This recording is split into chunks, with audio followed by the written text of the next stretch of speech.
Junior accountant व TRE भर्ती परीक्षा की तैयारी करने वाले मेरे सभी साथियों को नमस्कार। साथियों, मैं आपकी फीलिंग समझ सकता हूँ। जिस तरह से सीईटी का अभी 2-4 दिन से ये जो प्रकोप चल रहा है और ये नाम चल रहा है, उससे आप काफ़ी भयभीत हो चुके हैं, काफ़ी डरे हुए हैं। और आपके कॉल, मैसेज और जितने भी आपकी एक्टिविटी, उसको देखकर मुझे फील हो गया कि वास्तव में आप बहुत ज़्यादा परेशान हैं। जिस प्रकार से आप कठिन मेहनत कर रहे थे और जिस प्रकार से आपने जो रूटीन बना लिया था पढ़ाई का, वो एक तरह से वो आपका जो रिदम है वो टूट गया और आप एक तरह से तनाव में आ गए। कई साथी तो ऐसे हैं, उन्होंने मेरे पास मैसेज किया तो मैसेज को पढ़कर मुझे लगा कि वास्तव में बहुत ही ज़्यादा एक्चुअली में परेशान हो गए। तो मैं आपकी फीलिंग समझ सकता हूं। तो इस वीडियो के माध्यम से मैं आपको बताऊंगा कि थोड़ा सा बेसिक मैं आपको सीईटी का बता दूंगा कि सीईटी आखिर में क्या है, जूनियर अकाउंटेंट पर सीईटी लागू होगा या नहीं होगा, ये भी हम आज क्लियर कर लेंगे। साथ में अब आपको ये बताऊँगा कि इस जो ड्यूरेशन के अंदर है, इस ड्यूरेशन के अंदर अब क्या करना चाहिए। ये अवधि चल रही है अभी, इसमें पढ़ना चाहिए, सीईटी की तैयारी करनी चाहिए या जूनियर अकाउंटेंट की तैयारी करें, ये फिर आपको क्या करना चाहिए। क्यों मोटिवेशन ज़रूरी है। इस प्रकार आप अगर परेशान रहोगे तो बेवजह क्या मतलब है तनाव में रहने से, तो उससे बढ़िया है कुछ ना करने से बेटर कुछ कर ही लिया जाए। ठीक है, तो आप वीडियो को अंत तक जरूर देखें, मोटिवेशन आपको मिलने वाला है।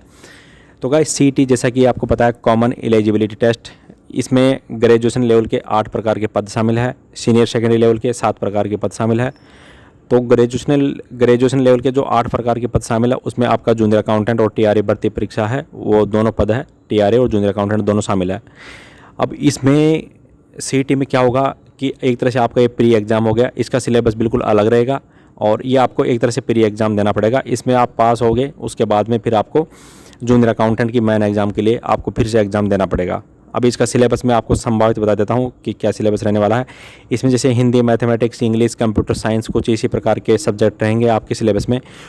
इस पेपर में क्या होगा कि आपको साल में एक बार ये पेपर आयोजित होगा। राजस्थान कर्मचारी चयन बोर्ड द्वारा इसका आयोजन किया जाएगा।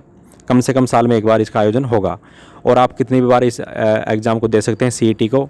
और जैसे मान लो आपने 5 बार सीईटी का एग्ज़ाम दे लिया और 5 में से आपके किसी एक स्कोर कार्ड में मान लो सबसे ज़्यादा नंबर आ गए, तो वो वाला स्कोर कार्ड है वो वैलिड रहने वाला है। तो गाइस, सीईटी के बारे में मैंने आपको बता दिया। अब इसमें क्या होगा कि जैसे इसका आप प्रभाव देख लेते हैं, जूनियर अकाउंटेंट पर सीईटी का प्रभाव क्या पड़ेगा। पहले मैं आपको बता देता हूं, यदि सीईटी लागू होता है तो जूनियर अकाउंटेंट पर किस प्रकार आपका ये जो एग्ज़ाम है किस प्रकार कंडक्ट करवाई जाएगी।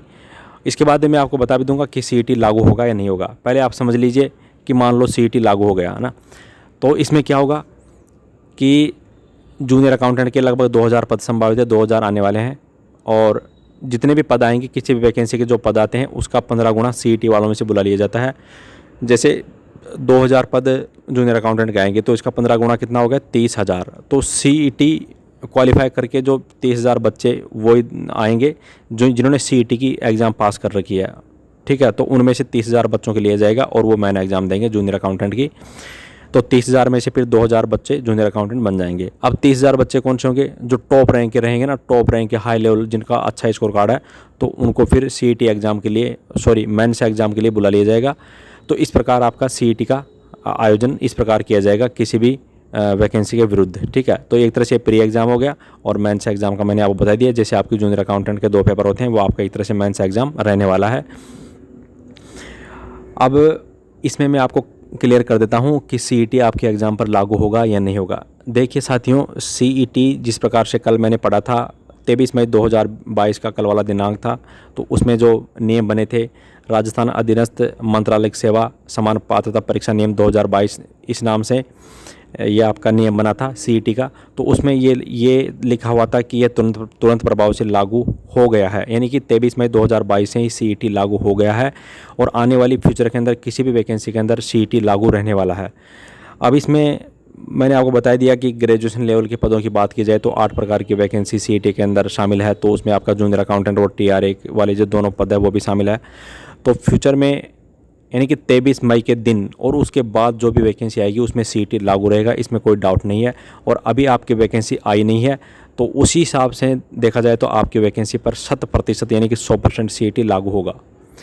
लेकिन मैं आपको एक चीज़ बता देता हूं कि इसमें गवर्नमेंट अगर रिलैक्सेशन देना चाहे तो दे सकती है। गवर्नमेंट ये कमेंट कर सकती है कि जिन पदों की घोषणा हो चुकी है या फिर जिनका कैलेंडर जारी हो चुका है उनमें रिलैक्सेशन गवर्नमेंट आपको दे सकती है, और इसका आपको वेट करना पड़ेगा। आप गवर्नमेंट तक अपनी मांग रख सकते हैं, और हो सकता है कि अगर आप अनुरोध करेंगे गवर्नमेंट से तो आपके इस अनुरोध को, आपकी इस रिक्वेस्ट को गवर्नमेंट एक्सेप्ट कर ले और आपको छूट मिल सकती है, ठीक है। और आप बिना CET के फिर आप डायरेक्ट जूनियर अकाउंटेंट TRA भर्ती परीक्षा के एग्ज़ाम दे सकते हैं।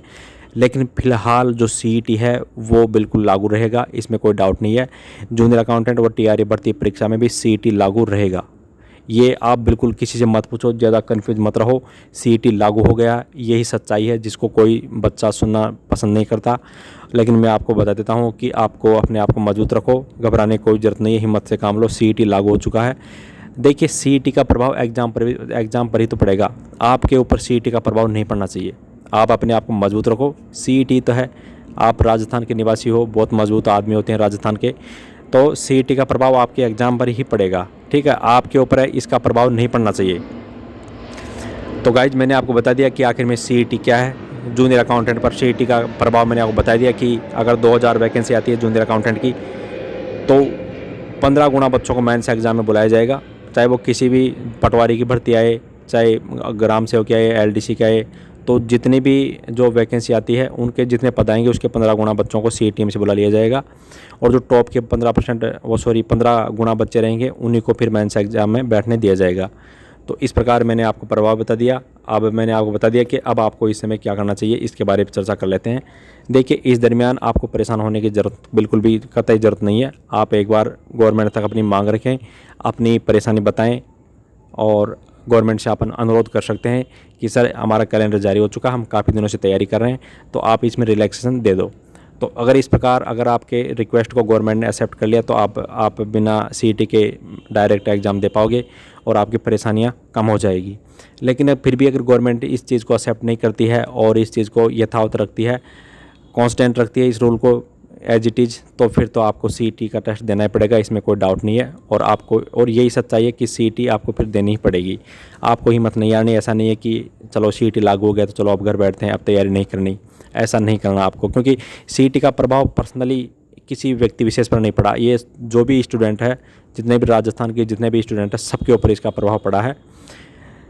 तो किसी स्टूडेंट विशेष पर इसका कोई इफेक्ट नहीं पड़ा, केवल पर्सनल किसी के ऊपर प्रभाव नहीं पड़ा, सभी के ऊपर प्रभाव पड़ा है इसका, है ना। तो सबकी समस्याएं समान है, ऐसा मत मानो कि मेरे ऊपर ज़्यादा परेशानी आई है उसके ऊपर नहीं आई। सबको समान चीज़, सबके ऊपर समान प्रभाव पड़ेगा, सबको CET का टेस्ट पास करना ही पड़ेगा अगर CET लागू होता है तो जूनियर अकाउंटेंट और TRA भर्ती परीक्षा के ऊपर, ठीक है। तो फिलहाल आप माइंड में ये बिठा के रखो कि CET लागू है, अब आप अपनी मांग रख के रिलैक्सेशन ले सकते हैं। ध्यान रखना, CET लागू हो चुका है जूनियर अकाउंटेंट और TRA भर्ती परीक्षा में भी। अब इसमें CET लागू हो गया तो आपकी एग्ज़ाम आगे पोस्टपोन होगी, सितंबर के महीने की आप छोड़ दो। पहले CET होगा, CET का सिलेबस आएगा, उसकी पूरी प्रोसेस बनने के बाद में CET देखो कब तक होता है, नवंबर तक होता है, दिसंबर तक होता है, कब तक होता है। उसके बाद में फिर आपका रिजल्ट आएगा, और रिजल्ट आने के बाद में फिर आपको जो भी समय दिया जाएगा गवर्नमेंट की तरफ से जूनियर अकाउंटेंट और TRA भर्ती परीक्षा की मेंस एग्ज़ाम के लिए, तो उस प्रकार से फिर एग्ज़ाम आगे खिसकने वाला है। इसको भी आप जानते हो इस चीज़ को।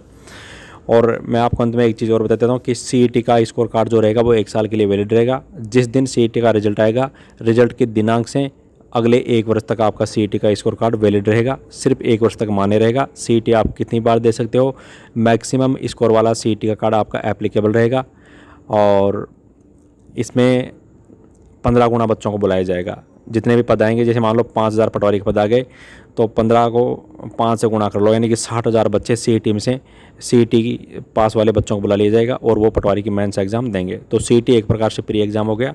तो मैंने आपको बता दिया कि CET क्या है, जूनियर अकाउंटेंट पर CET का प्रभाव किस प्रकार पड़ेगा, और लास्ट में मैंने आपको बता दिया कि इस अवधि के दौरान अब आपको क्या करना चाहिए।